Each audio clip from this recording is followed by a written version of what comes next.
माननीय आयुक्त साहेब, त्याचबरोबर इतर अधिकारी वर्गाला भेटण्यासाठी सर्वपक्षीय हक्क संरक्षण संघर्ष समिती, अग्रहित फोरम तसेच विविध सामाजिक संघटनांचे आमचे सर्व पदाधिकारी इथे यासाठी आलेले होते का जो KDMCने जे पुस्तक प्रकाशित केलेलं आहे त्या पुस्तकामध्ये आमच्या आगरी आणि कोळी संस्कृतीबद्दल किंवा आगरी कोळ्यांचा कुठल्या प्रकारचा उल्लेख त्याच्यात केलेला नाही। किंबहुना कल्याण डोंबिवली महानगरीमध्ये तिच्यासाठी जास्तीत जास्त योगदान कोणाचं असेल तर कल्याण या आगरी आणि कोळी समाजाचं आहे।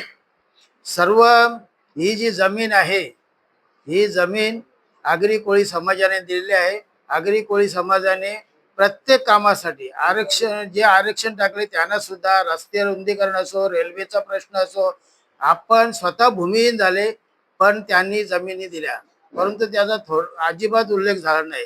राजकीय दृष्टी बघायला गेले तर सोनूभाऊ बसवंतपासून 2-3 खासदार आमचे झाले, त्यांची काहींचा नामोल्लेख करण्यात आलेला आहे, परंतु ते समाजाचे होते असा अजिबात उल्लेख केलेला नाही।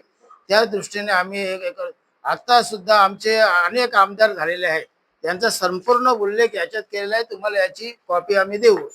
त्याचबरोबर शैक्षणिक दृष्ट्या सुद्धा पूर्वी जेव्हा जगन्नाथ पाटील आणि नकुल पाटील राज्यमंत्री असताना त्यांनी अनेक शाळा आणि कॉलेजची उभारणी केली, त्याचा ओझरता उल्लेख करण्यात आलेला आहे, परंतु धनाजी नाना विद्यालय, चौधरी विद्यालय, त्यासाठी त्या गावाने जी जागा दिली आयरे गावाने, त्याचा कुठेही उल्लेख आणि ती आगरी कोळी समाजानेच दिलेला आहे। प्रगती कॉलेज, एवढं मोठं प्रगती कॉलेज, त्याचा कुठेच उल्लेख नाही, नामोल्लेखच करण्यात आलेला नाही, कारण त्या आगरी समाजाने हे केलेलं आहे, त्याची उभारणी केलेली आहे। इतर बँकांची माहिती दिलेली आहे, परंतु अभिनव बँकेची नाही, कारण अभिनव बँकेची स्थापना करण्यामध्ये नकुल पाटील आणि शंकर काका यांचा सहभाग होता। त्या अभिनव बँकेचा का आणि साधे साधे हॉटेल्स आणि यांचा उल्लेख करता आणि तुम्ही आमच्या राजकीय, शैक्षणिक किंवा आमचं जो आताचं जे आम्ही ही जमीन वगैरे लोक दिली त्याचा कुठे उल्लेख करण्यात आलेला नाही। तेव्हा हे सर्व हे करून ह्या पुस्तकामध्ये नव्याने आगरी समाजाचे सांस्कृतिक, शैक्षणिक त्यांनी केलेला लढा, त्याचबरोबर आपल्यास कल्पना असेल या KDMC मध्ये आम्हाला राहायचं नाही, 43 वर्षाची संघर्ष समिती लढा देते या पुस्तकामध्ये। त्याच्यामुळे आम्हाला थोडीशी शंका पण येते, त्याच्या हॉटेल्स वगैरे यांच्याबद्दलची माहिती दिली आणि ही माहिती आगरी कोळी समाजाची माहिती का देण्यात आली नाही, त्याच्यात काही आळबेर आहे का, काही प्रकार आहे? पुस्तक तयार झाले आहे, त्या पुस्तकाला आम्ही विरोध दर्शवलेला आहे। जे जागेवरती आगरी कोळी समाज जागेवरती कल्याण डोंबिवली शहर बसवलेलं आहे, त्या शहरामध्ये इथे त्यांचा जो पाहिजे तसं ते सहवास दिसत नाही आम्हाला। त्याचबरोबर आमचे जे संत सालाराम महाराज म्हात्रे, हे म्हात्रे नाव सुद्धा ते लिहित नाहीत।